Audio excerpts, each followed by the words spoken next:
Hello and welcome to the DSR Daily for Thursday, August 21st. I'm your host for today, Riley Fessler, joined by Minna Stein. How are you, Minna? I'm happy to be here. How are you? I'm good. Our fearless leader, David, is unfortunately feeling a little bit under the weather, so we're hoping he'll be back with us tomorrow. But in the meantime, we will try and deliver the news you most need to hear. So why don't you go ahead and get us started, Minna? Yes, definitely hoping David feels better. And we're going to start off today with a story that we've been following for a little while. The Texas House passed a new congressional map designed to boost Republican power by eliminating 5 Democratic held districts, despite weeks of protests and failed amendments from Democrats. The map, which could give Republicans control of 30 out of 38 districts, has sparked accusations of racial discrimination and voter suppression, especially concerning Black and Hispanic communities in cities like Houston, Austin, and South Texas. With court challenges expected, the redistricting could reshape the state's political landscape ahead of the 2026 midterms. Like I said, we've been following this for a while, and we have a conclusion on it. The map passed and that passed the House, and now we get to see what happens next. Obviously, this has caused a lot of national attention and challenge from other states, even like California, which said they would change their map so that they would even out the Democrat seats lost in Texas. So we'll definitely continue to follow it and see what happens. See what happens next with this map. Yeah, definitely disappointing, but not surprising. I mean, I think nothing was really going to stop them from doing this. Now it just falls on California to actually respond in kind and follow through on those threats. So we'll see. The US and European Union have released further details about their trade framework, clarifying aspects of a recent agreement. The deal imposed a 15% blanket tariff on EU exports to the US and caps tariffs on specific sectors like semiconductors and pharmaceuticals at this rate, which is significantly lower than some previously threatened duties.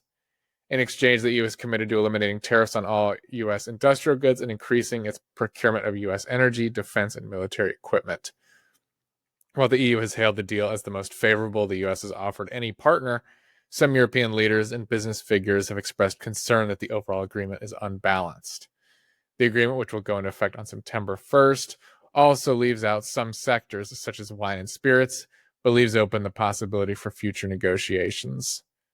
I mean, yeah, it's good that a deal is reached, but this will still, again, raise prices on those goods for U.S. consumers, so don't be fooled. It's just not as big of an increase on us as it could have been, so I think it's important for everyone to remember that even with each of these deals, if any tariff remains on exports to the U.S., that means that we are footing the bill. The American consumer is footing the bill for that.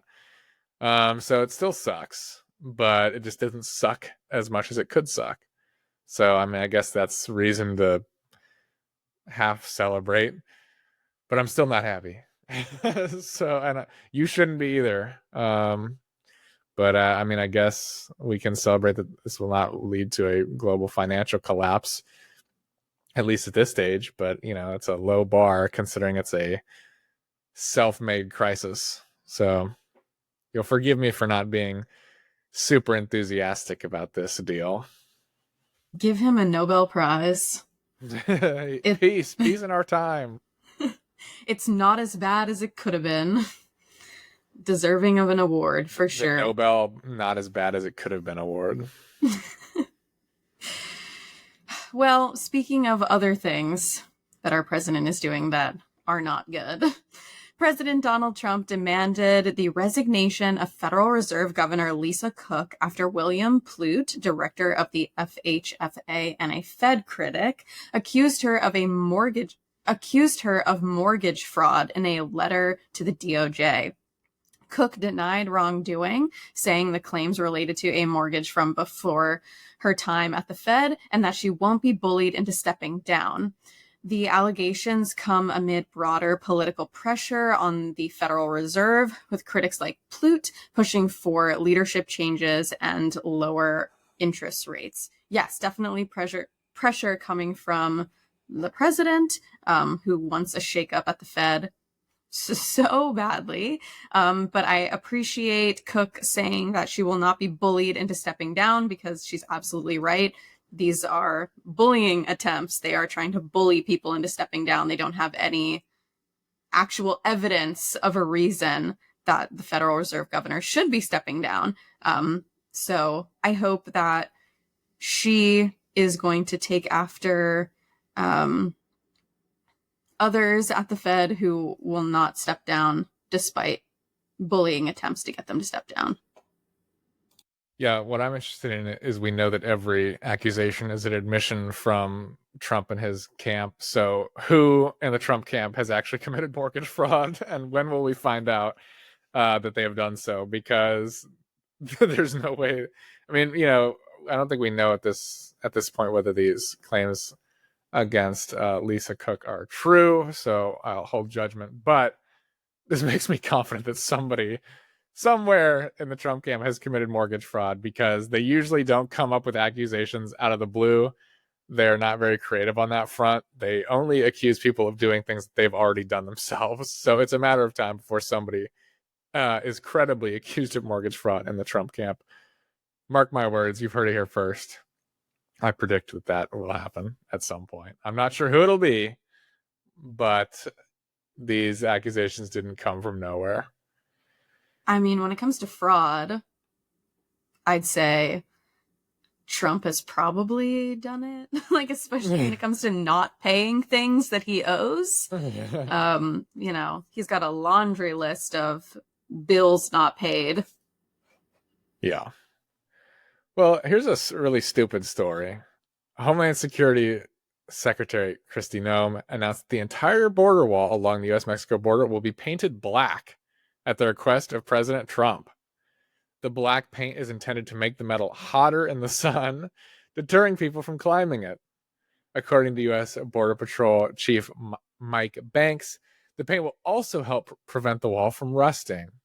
This initiative is part of the administration's ongoing efforts to strengthen border security, with funding from a recent congressional allocation of $46 billion for wall construction.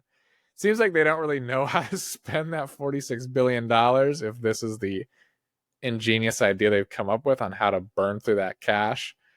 I mean, I don't. I guess it would make the metal hotter, probably, but don't know how much that will deter people from climbing it. I think if you're desperate enough, a slightly hotter metal surface will not be the thing that prevents you from getting into the US. So it seems like a pretty dumb waste of money to me. But whatever Trump wants, they have to do. So if he suggested it, then that's what they're gonna do. Seems like a total waste to me. But maybe this is secretly a genius move, and I'll be proven wrong in however many months or years time it takes for them to actually paint the whole thing, which I imagine will be a lengthy and costly endeavor. But I guess we'll see. Don't get me wrong, I didn't take a thermometer out there and measure the temperature of that wall, but my guess is, sitting out in the heat, in a desert like it was already really hot. So Yeah. my guess is, if people are climbing over it, they either know how to handle the heat, or they know how to make it less hot while they climb it. It seems like that was already an issue.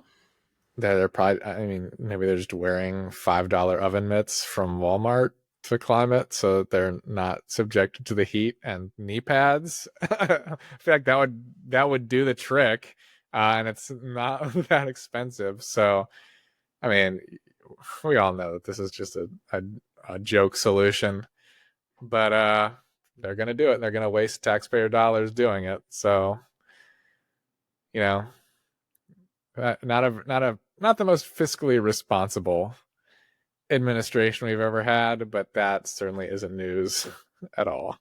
Good thing the tariffs weren't going to be as bad as we thought they were. Yeah, thank God. Thank God we're losing less. The U.S. consumer, is losing less money than you thought you would, but still losing more than you would have under any other administration. Yeah, and then the money saved can go towards the black paint Yeah, and all of thank God. the people that need to be hired to paint it black. Well, thank you for doing a kind of air quotes dumb story for the second to last story, because we're going to end out on a somewhat troubling story. Turnover among U.S. election officials has reached a record high, with 41% of those who ran the 2020 election leaving their roles before the 2026 cycle, largely due to burnout, threats, and political pressure following Trump's efforts to undermine the election. The trend is especially severe in large jurisdictions and reflects deeper systemic issues like chronic underfunding and misinformation campaigns that continue to erode trust. Despite the challenges, experts say the 2024 election was smoothly run, and most replacements for outgoing officials still bring prior experience in elections or government. So, when we put this in partnership with our story that we've covered on Trump wanting to get rid of mail-in voting, it makes me, I'll speak for myself, it makes me worried about future elections like 2026, 2028, knowing that people who are in charge or systems that are in place are facing challenges, like people not there who are really experienced being there to run them, or systems like mail-in voting not being there for people to feel comfortable and confident in their vote. So a troubling story, but it is not something that I think we didn't expect to see coming. Yeah, that it also makes it much easier for Trump to replace these people, and local Republican officials to replace these people with more um, election skeptic officials, which is not good for the sanctity of our elections, and should definitely make us more concerned ahead of the 2026 midterms, especially as Trump is making overtures saying that he will go after mail-in voting, which, by the way, is how all our troops overseas vote.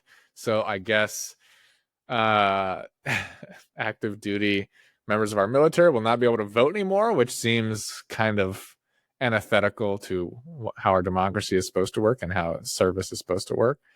Or But elderly people. Like, I'm from Florida, and Florida is a primarily mail-in ballot state because, the population is older and they can't get out and go vote in person. So, I mean, and Florida primarily votes Republican, so it hurts them more than it hurts anyone else. So I don't really understand that move, to be honest.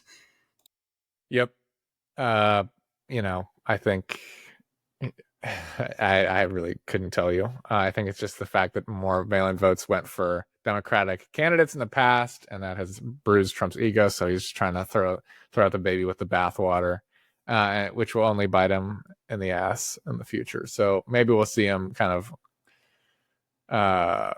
take the pressure off on there a little bit, but we will see. Well, that is all the news we have for you today. Again, not very not light and fun stories, but these are not very light and fun times, unfortunately. And we will just keep giving you the news you need to hear right here on the DSR Daily. We will be back tomorrow as well with our weekly wrap up for members. So stay tuned for that. And as a reminder, next week we will be running kind of the best of Deep State Radio.